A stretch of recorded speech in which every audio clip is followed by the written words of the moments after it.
Oh yes, another day in the yard, isn't it? Yes indeed, Sir Handel.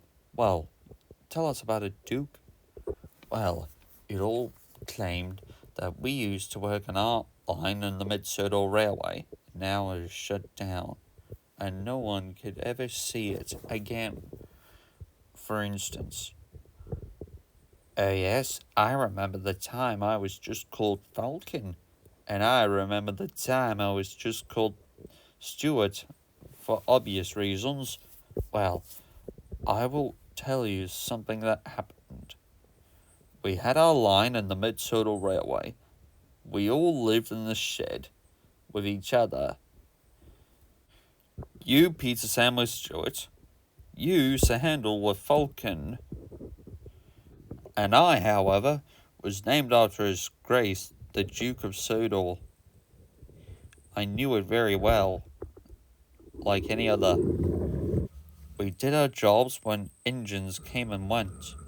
However, I allowed them all. Sometimes you would wink at each other and go on, saying, engines come and engines go. Grandpa goes on forever. But it would not make no sense. I would tell them the time there was an engine who was number 2. You were very shocked. Now, number 2 was American and very cocky. Yeah, that's me. He rode roughly and often came off the rails. Ah, son of a... bother. I warned him to be careful, but he took no notice. Listen, bud, he would say, in the States we don't care a damn for a few spills. I have a feeling. What does that mean? It means, Rheneas, when you don't follow the rules and get into trouble. Yeah, I see. And by the way, Duke, there's something you have to put in mind. Oh, you got me right, Skylowy. Now, where were we? Yes. He didn't laugh when the manager took away his wheels, and he said he was going to make him useful at last. And then...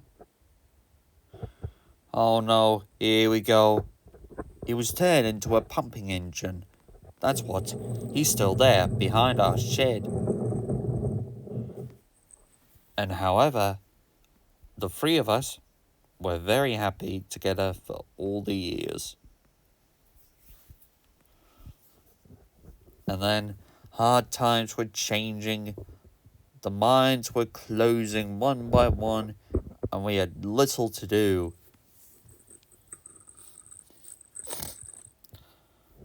People arrived to take the engines away, to buy them too. They chose Stuart and Falcon. They said, cheer up, Grandpa, we're going to find you another railway so you can come and keep us in order. And we'll do as we're told as well.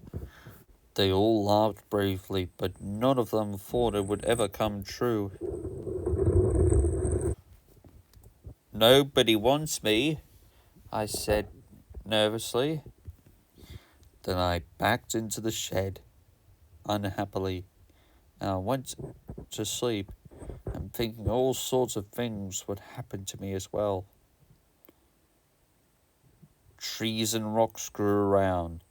However, after 2 decades later, the men found me in the shed. I was relieved. I had to go to my new railway. And so I puffed out of the shed and waited for the lorry to take me.